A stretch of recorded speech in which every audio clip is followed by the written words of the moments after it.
Sean Diddy Combs has just filed a brand new bid to get out of jail before his sentencing in a few months. From arguing he shouldn't be locked up for his swinger lifestyle, to highlighting the atrocious conditions at the MDC, to addressing allegations of violence, he is fighting for his life in this new letter to the judge. The atmosphere in that courtroom wasn't just tense, it was suffocating. Not the casual kind of tension you get before a small verdict. Oh no.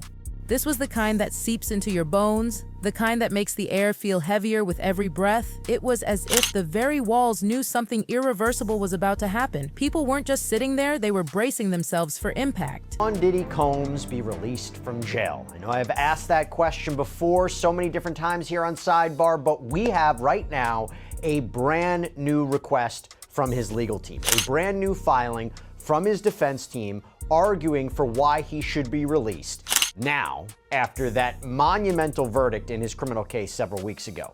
The circumstances have changed, and I will tell you what, we did an interview a few weeks back that kind of previewed why and how Combs could be released. It was a bail bondsman that is apparently working with Diddy's team behind the scenes. I'm going to get to that a little bit later, but what I want to talk about right now is this latest letter from the defense to the judge overseeing this case, Judge Arun Subramanian. Remember, this comes after a jury of Combs' peers found him not guilty of racketeering conspiracy, not guilty of 2 counts of sex trafficking, but they did convict him of 2 counts of transportation to engage in prostitution. He's set to be sentenced on October 3rd. Technically, he could face up to 10 years in prison on each charge. Highly unlikely. I think maybe you might be looking at somewhere to 2 to 5 years potentially, but he could also get time served and be released, although that also seems unlikely. I'll talk about that a little bit later too. But initially, after the verdict, right after the verdict, his defense team petitioned the court that he should be released. He was just acquitted of some very serious charges.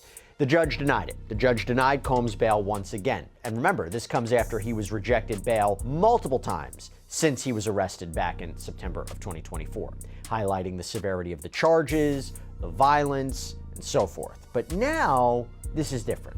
Now, what is the defense arguing?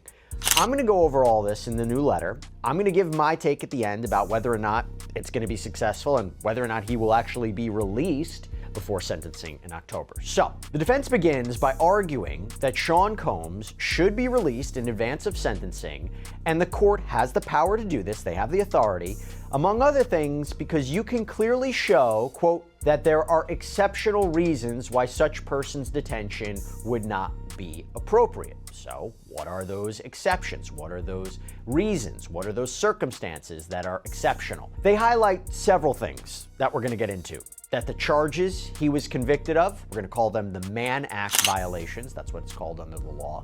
They're not as severe, they're not as egregious as other convictions in other cases. That the sheer fact that he's locked up at the MDC, the Metropolitan Detention Center, for the past 11 months, that in and of itself is a reason for him to be released. These are all exceptional circumstances, and I'm going to get into all the arguments.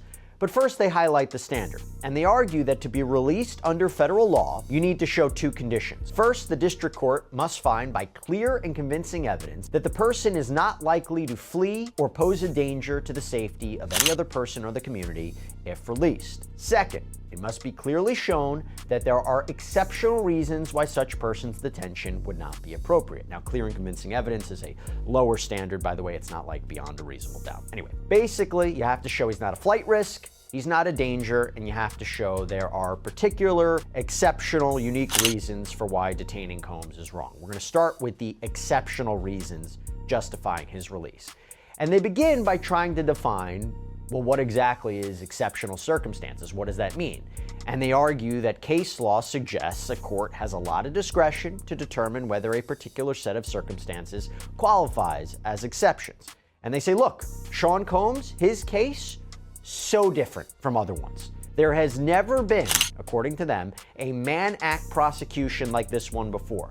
And this is how they lay it out. Quote, there has literally never been a case like this one, where a person and his girlfriend arranged for adult men to have consensual sexual relations with the adult long-term girlfriend. In the background, the cameras clicked, soft but steady, like they knew they were capturing history. Photographers didn't dare disturb the fragile silence. Every click was calculated. Reporters shifted, eyes flicking between their phones and the front of the room, thumbs hovering, ready to blast breaking news alerts the second the judge's mouth opened. And right at the center sat him, Sean Diddy Combs. Combs, the mogul, the cultural giant who once walked through life like the rules were written for him, not against him. His suit, impeccably tailored, sharp enough to cut glass. But it wasn't just fashion, it was armor. Armor he thought might shield him from what was coming. Only, everyone in that room knew no silk or stitching could save him today. His eyes darted across faces in the crowd, scanning, searching, for reassurance, for an escape, for even the faintest hint that this nightmare wasn't real. His legal team leaned in close, whispering low, their faces tight. They had fought tooth and nail, twisted every legal thread they could find, but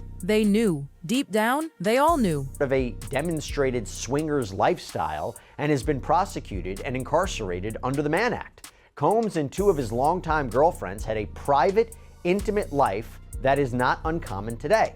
They're talking about Jane and Cassie Ventura. Quote, "It may not have been common on June 25th, 1910, when the Mann Act, or as it was originally called, the White Slave Traffic Act, was passed, but attitudes about sex and morality have come a long way in the last 115 years. It is worth noting that when the Mann Act was passed to protect the morals and decency of America's women were not allowed to vote. As noted below, perhaps due to the troubling background of this statute, whose history is rich with both racism and misogyny, the Department of Justice has limited its application to those people profiting financially from the business of prostitution and not using it to prosecute consensual adults for their own lifestyles." By the way, we covered this on a previous sidebar. The defense made an argument months ago to have these charges thrown out, called it basically racially motivated, that it was strange that it was being used against a successful black man. That argument didn't work. He was ultimately prosecuted and he was convicted on those charges. Went to swingers clubs and they had threesomes. Miss Ventura consistently expressed interest and enthusiasm in her intimate life with Combs, including what they called freak-offs. Jane and Sean Combs had threesomes too. When Jane and Combs watched pornography together, Jane testified that she contacted two different porn stars and invited them to join her and Mr. Combs. Both Miss Ventura and Jane testified that very often they would see the same men over and over again for years. In July of 2024, Jane testified, for instance, that she suggested to Mr. Combs that they call Paul. Jane explained that she told Combs she, quote, missed Paul. When asked why she said that, she responded, "Because I did." This was a lifestyle, one that both Miss Ventura and Jane chose, one they all, as grown adults, had a right to choose. Like many aspects of sex and intimacy, it was not without its complications, its bouts of jealousy, and at times, its frustrations. But that is a hallmark of any serious romantic relationship, and that is what these were, serious, long-term romantic relationships. By the way, not surprising they're really focusing on this because, again, he was acquitted of sex trafficking. They highlight how the jury didn't find sex trafficking of Jane or Cassie, that it didn't occur. There was no force, fraud, or coercion that was used to induce these women to engage in commercial sex acts. For transportation to engage in prostitution, what he was convicted of, the prosecution didn't have to prove that violence was used, or that fraud was used, or threats were used. It was just, did you transport these women and men for the purposes of sex work, commercial sex acts? And obviously the jury convicted him of that. And they highlight all the jury found was that there was prostitution, payment of porn stars and escorts. And they highlight that he is a swinger, or under the Mann Act, a John. And they argue he doesn't deserve to be locked up for this. Quote, "Sean Combs should not be in jail for this conduct. In fact, he may be the only person currently in a United States jail for being any sort of John, and certainly the only person in jail for hiring adult male escorts for him and his girlfriend when he did not even have sex with the escort himself." Over the last 75 years, the White Slave Traffic Act has been limited to defendants who cause interstate travel for financial gain through the business of prostitution. That Sean Combs remains in jail for being convicted of being a customer of consensual adult sex services makes this case truly exceptional. Not only is prosecuting the users of adult prostitution services inconsistent with the Mann Act, it's inconsistent with the prosecution policies of the district attorneys of Manhattan. This wasn't going to be a win. All rise! The bailiff's voice cut through the air like a blade. The judge entered, robes swaying, steps slow, deliberate. Everyone stood, breaths held as though the slightest sound might tip the scales. The judge's face was unreadable. No sympathy, no smugness. Just a cold, professional mask. And then it came. No drawn-out theatrics, no dramatic pause for effect. Just the charges, one by one, laid out in icy precision. The list was long and the delivery was merciless. And then, the sentence. Years. Multiple years. No probation, no suspended anything. This was as heavy as justice comes. Defense attorney, the great Matt Murphy, is with us. Matt, good to see you. Happy to be here, as always. Got to ask you your reaction to the verdict. Is it what you expected? Well, hearkening back to, I don't know, we were talking about this, you and I, a couple of months ago, and I got to say, whether it's fun to be right or not in a case like this, we were both right. This was never a good fit for RICO for a lot of different reasons. And the consent element regarding the sex trafficking was always problematic. And I thought the prosecution here did a good job presenting their case. They did a good job presenting their theory.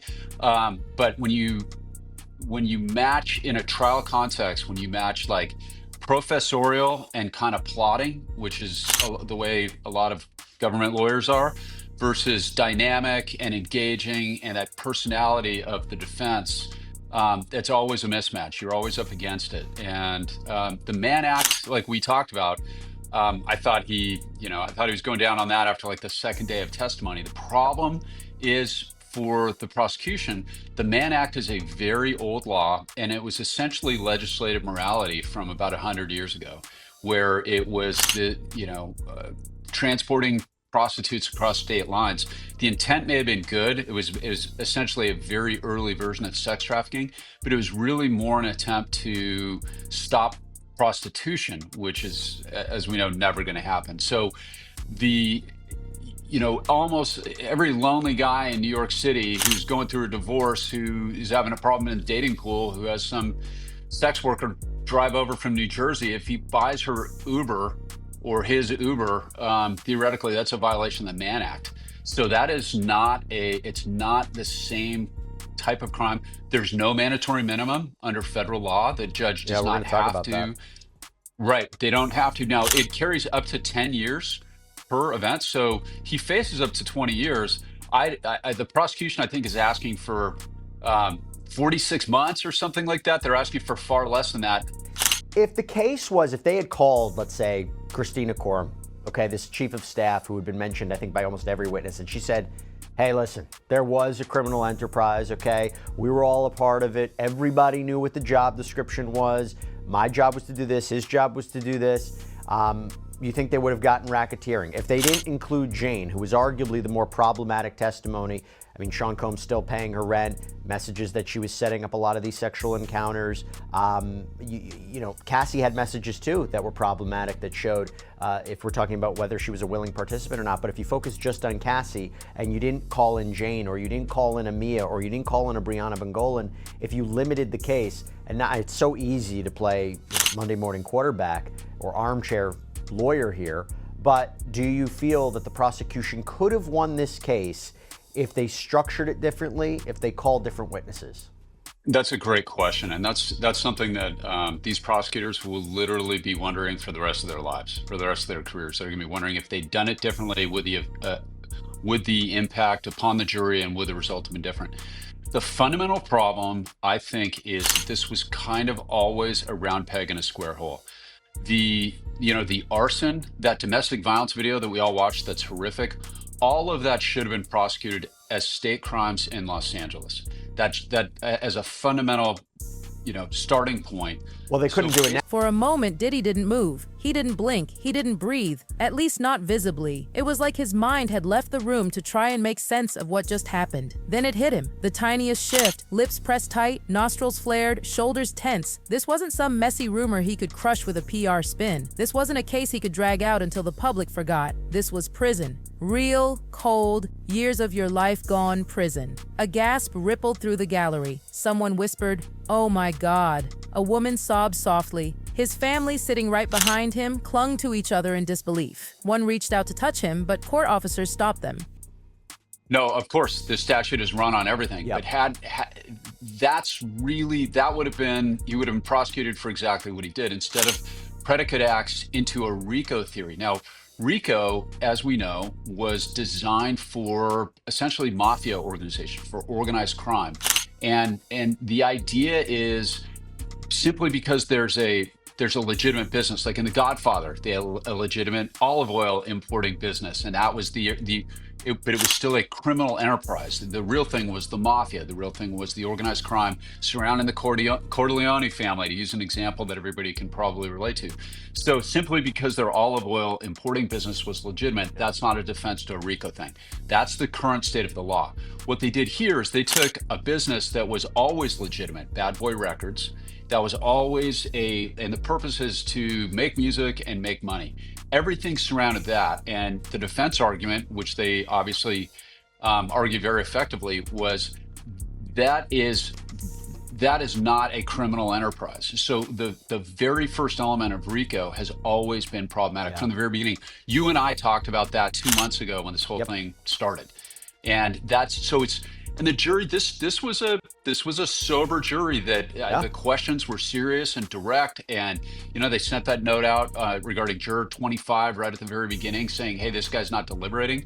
And so this was a serious group. And the Mann Act, they did convict on that. So they were, by the fact that that it was unanimous meant that they were getting along. Federal juries tend to be, in California anyway, we have, they draw our state juries off the DMV database. That's how you get jury duty, is from the DMV. Federally, it's based on voter rules. So it's people who are conscientious enough to actually vote. And you tend to get a more serious class of juror in federal court, which I think is interesting. So to answer your question, it's something that we could kick around for years. Sure. But I think the fundamental problem here is that it was always kind of a misfit for a RICO theory. Just like the sex trafficking, sex trafficking requires fraud, force, or coercion, right? So that essentially is the same elements of rape. So you essentially, it's transporting somebody under circumstances that equate to rape. Is something forceful, something fearful. That it just doesn't fit very well here, especially when you're talking about all these people they're orbiting him. They're all trying to advance their own career. And when the defense attorney got up and said, Cassie got $30 million as a result of her settlement, right? And that was a big move. Yeah, I wasn't sold for that personally, because I was like, the prosecution came back and be like, she already settled. What's her incentive to come here and lie? What's her incentive to be a part of this? And that for me, but I think the messages, the conduct that arguably contradicts someone being a victim, and I know there's complicated factors between an abuser and a victim, the trauma. I get it. I totally understand it, but I wonder if that's what saddled the jury. Okay, I want to move past the verdict because now we have to talk about what's happening next. First thing, when the sentencing hearing is going to happen. So they have this hearing next week about whether to expedite the sentencing, happening before October 3rd. If both sides agree, great. If they don't, what is a compelling legal argument for the defense to say, we want this sentencing to happen much sooner? Well, I mean, we know that behind the scenes, what they want, of course, is they expect a chance that he's going to be released. So that's their big motivating factor, of course. Whether the court abides by that, I mean, it is a His lead attorney leaned in, speaking fast. Words like appeal and next steps slipped out. But Diddy only shook his head slowly, not in refusal, but like he still couldn't believe this was real. The judge didn't stop to let the weight settle. They kept talking, explaining, citing legal precedents, making it clear this sentence wasn't random. This was deliberate. This was a message, not just to Diddy, but to the industry, to the public, to anyone who thought fame was a shield against consequences. Outside, the world exploded. Push alerts lit up phones everywhere. Diddy sentenced to years in prison. Social media went feral. Hashtags climbing to the top within minutes. Clips of that exact moment, the shift in his face from stone to shattered, flooded timelines. Or correct a sentence, and I'm told that it's often successful for the purpose of correcting when there's a clerical error in the sentence. Now, assuming Combs has valid legal grounds to support any of this, I imagine he will file whatever motion he can for relief from either the verdict or the sentence. Then again, I don't know.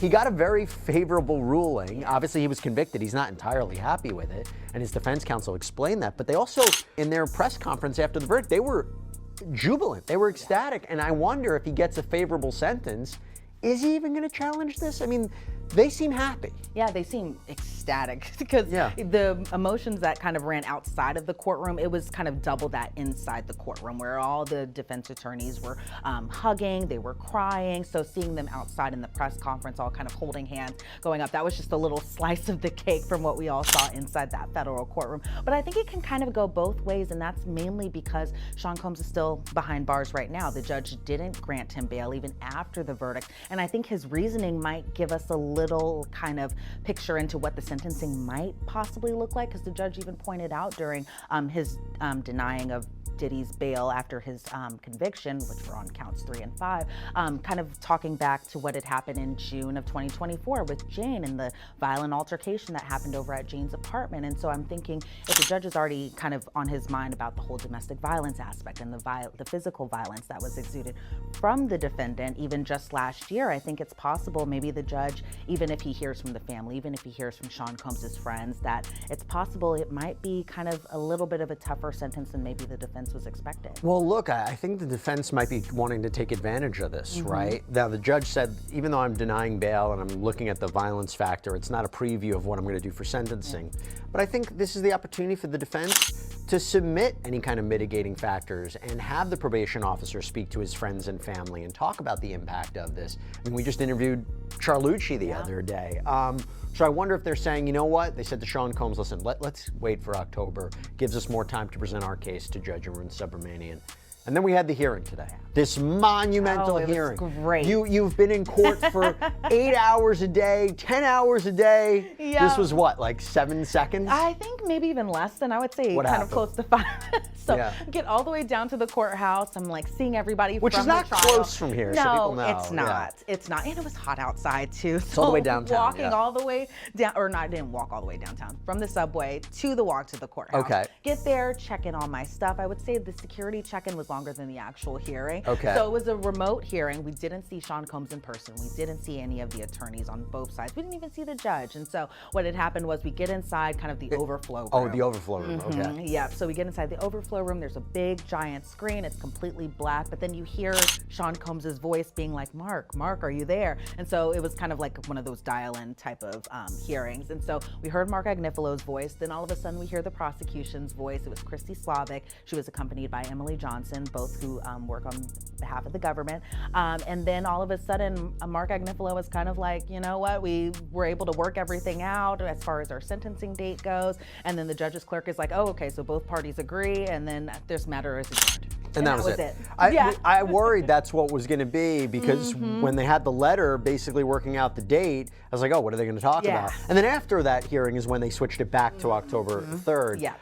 So not much there. You didn't see Sean Combs. Okay. Let's talk about some other things that have been going on. First of all, big news. Everyone had an opinion. Some said they finally saw arrogance crack. Others swore it was the look of a broken man. His supporters cried injustice. His critics, they called it overdue karma. There he sat, still the image of Polish, his suit crisp, but now it looked fragile, like a prop. His lawyers murmured, but his eyes told the truth. Dread. The judge came in, everyone rose, and with one nod, the room sat again. No dramatics, no stall tactics. The verdict had been decided. The only thing left was the punishment, and then it dropped. The judge's tone was steady, but the words, final, years, no mercy, the kind of sentence you don't walk away from. For a second, he was frozen. Then the realization swept over him. This was real. A sense of what sentencing could be like. Now, to be clear, my understanding is Judge Arun Subramanian even said at the point, if I make a decision on release, it's not indicative of where I'm leaning towards sentencing. I know there's a pre-sentencing investigation still being conducted or has been conducted. There's a lot of factors to consider. But I have to ask about whether this is going to, have an effect on sentencing. Do you believe it's going to have an effect on sentencing? Does it give you a preview of where the judge is lining up? Because my understanding, correct me if I'm wrong, you are probably going to be arguing for time served, maybe a minimum of 21 to 27 months. Where do you think the judge is going to go here? Yeah, I mean, I think that you have to take each step at a time and that the judge is not going to prejudge that. There's a lot more information he needs to get, not only the pre-sentence report, but we're going to make a very fulsome sentencing submission. And he's going to have, a much more detailed picture. Even, the trial was about the charges, right? And he doesn't have the full picture of all the factors about Sean's life that he's going to consider. There's going to be a big fight about the sentencing guidelines.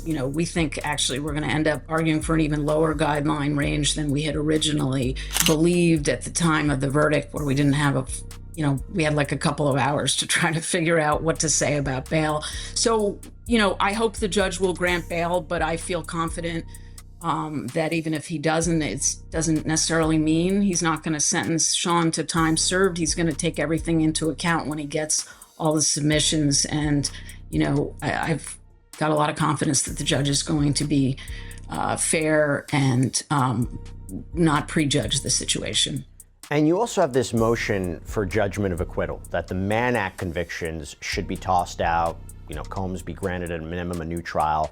Number of very interesting arguments that are present, and it's basically that there has really never been, as we talked about, a prosecution conviction on a Mann Act like this, that Combs wasn't profiting off of the business. They were all consenting adults that were involved. The jury didn't find that there was any sex trafficking, that this isn't even prostitution per se, it's more voyeurism, that the intent wasn't for people to travel for sex for money, but paid them for their time. They were all having a good time. There's a First Amendment argument that the freak-offs and the hotel nights were performances that were videotaped so he could watch them later. It's amateur pornography. There's an argument that he was prejudiced because of all the other evidence that came in to prove RICO or sex trafficking, but would never have come in if this was merely a prosecution for the Mann Act violations. Specifically, we talk about the Intercontinental Hotel footage.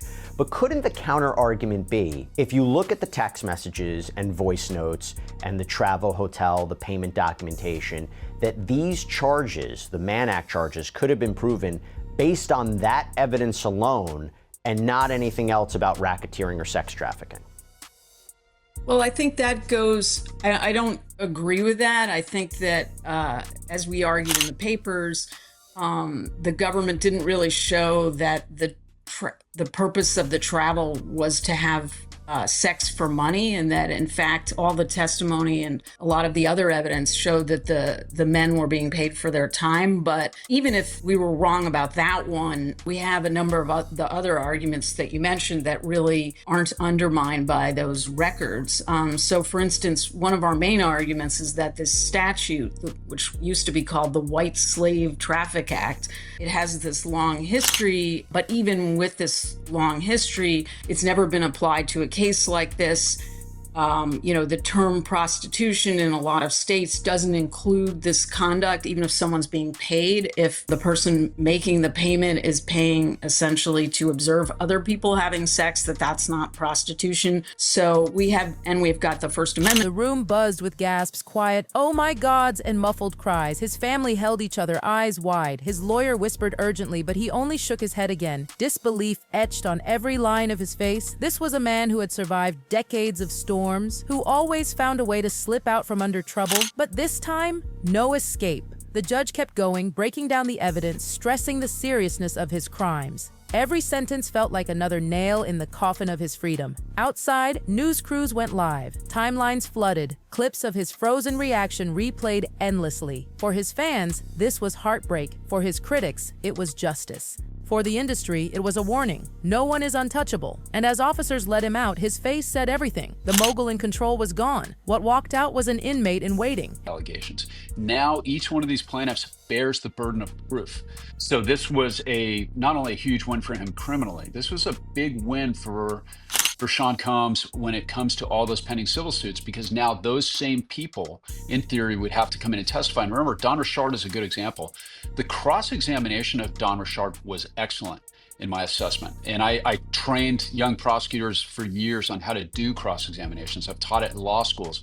That cross-examination was biting and it was really good. So now Don Richard, in her case, she's been really, ripped apart, I thought, on cross-examination in this case. So now she's kind of wounded. Her civil suit is, her statements were all admissible in that. She really, there are some things she said on the stand that I think were very harmful to her case. She can still proceed with that. But if I'm her plaintiff's lawyer, I would be trying to find some sort of settlement and number. Who knows? These people, there's a lot to be said for this idea that they were all jumping on the bandwagon trying to get money. I think that argument, most judges are going to allow the defense to make that argument. I think that some of them will settle. Some of them may still go to trial. Well, let me ask you this real quick. If they don't settle, real quick, would he just try to get rid of them as quickly as possible? Does he say, first argument is I'm going to try to, anybody who's suing me under a pseudonym, I'm going to try to convince the court that they can't proceed under a pseudonym, because if they now have to reveal their names, maybe they'll be like, okay, I don't want to move forward. Or does he just move for a motion to dismiss on all of them? Can he try to group them together? I know I'm asking like complicated, like how to deal with 66 lawsuits at once, aside from the money that's going to go into it. Yeah. Each one of those cases will have its own individual merits, and each one will have to be addressed separately. So he's going to have to pour a lot of money into his legal fund, but he was looking at life in prison. So how much of his fortune will go into defending all those lawsuits? Probably a substantial amount, but as we know, the guy has been able to pick out good musical talent and also good legal talent. Yeah, and it does become a question what his career will be like after. Okay, before I let you go, I have to ask you about this new lawsuit that just came out. We're talking lawsuits. So there was a lawsuit that was filed just 2 days ago. This is a lawsuit filed out in California State Court. Edmund Laurent, former exotic dancer, he's filed a suit against Combs and a Jane Doe and other unnamed people, listing causes of action of assault, battery, intentional infliction of emotional distress, negligence, sexual battery, civil conspiracy, aiding and abetting, violation of the California Civil Code. Laurent alleges that he was this star model, this actor, this bodybuilder who was highly sought after for music videos in the 1990s and 2000s, like with Tupac, Dr. Dre, Britney Spears. Actually, embedded in his complaint are pictures of him with various celebrities. And then he mentions he rarely consumed alcohol, he didn't do drugs. He claims he was friendly with Sean Combs, having seen him on music video shoots. But then he alleges this. He alleges how he did some work as this male entertainer for bachelorette parties. And on one occasion, he arrives at an LA hotel where Combs and Jane Doe are wearing masks. He performed a private dance. A few days later, he claims he gets another call for Combs and Jane Doe. He alleges that Jane Doe propositioned him for sex. Combs purportedly said he wanted this and how much it turns him on to see a man having sex with his girl, so he agrees. Laurent alleges that he kept on contacting him, and on another visit, Combs and Jane Doe unmasked themselves, asked him to apply excessive amounts of baby oil. They allegedly spiked his drink. He claimed on another occasion he applied baby oil that was tainted with GHB, and during sexual intercourse, Jane Doe broke the condom that he was wearing on purpose with her fingernails, despite him previously saying he didn't want to have unprotected sex. He alleges at that point Combs And the ripples were massive. This wasn't just his fall. This threatened to drag others down. Whispers spread. Who's next? What other secrets might see the light now? Then came the moment etched into memory. Officers stepped forward. He stood, straightened his jacket. Maybe the last act of control he'd have in years. His eyes swept the room one last time, lingering on his family, the press, the judge. No defiance left, just resignation. The click of the handcuffs was sharp, brutal. He flinched, just enough for the cameras to catch it. In that instant, Diddy, the untouchable vanished. What remained was Sean Combs, inmate-to-be. As the doors shut, the room exhaled. Reporters rushed outside, fans and protesters swarmed barricades, and somewhere inside that building he took his first steps toward a prison cell. This moment wasn't unforgettable because a celebrity got sentenced. It was unforgettable because it was proof. Real consequences still exist for the powerful. His career, it may never recover. His legacy, stained forever. And the story, nowhere near over. Because when one domino falls in this business, more always follow. The empire, it has cracked. The cracks in Diddy's empire weren't just hairline fractures anymore. They were full-blown ruptures spreading fast. Industry insiders were already whispering behind closed doors, and those whispers carried the kind of venom that only comes when people smell blood in the water. Producers who once bragged about being in his inner circle were suddenly keeping their distance. Brands that used to line up for partnerships were now frantically combing through contracts looking for exit clauses. And the artists who'd spent years under his shadow, some were already taking subtle shots on social media, thinly veiled posts about karma and truth always coming out. Every move he'd made over the last 3 decades was now under a microscope. Deals that once looked like genius power plays were being re-examined as potential traps. Friendships that had seemed unshakable were turning out to be built on convenience, not loyalty. The fallout wasn't just public, it was personal. Behind the scenes, there were rumblings of more legal trouble to come. Other cases, other accusations, the kind of skeletons that could keep this story alive for months, even years. And while the cameras had captured the moment of the sentencing, what they didn't catch was what happened after the courtroom doors slammed shut. Diddy's team, the same people who had stood by him through every scandal, every whisper of controversy, and were now divided. Some wanted to mount a full-scale PR war to fight the narrative tooth and nail. Others quietly were talking about stepping away entirely before they got pulled down with him. And here's the thing, this wasn't just about him. His fall was a cautionary tale for every big name who thought they were too big to touch. Executives, label heads, even politicians who had once smiled for the cameras next to him were now scrubbing their feeds, pretending those moments never happened. Because if there's one thing Hollywood loves more than building a legend, it's watching one crumble. It's watching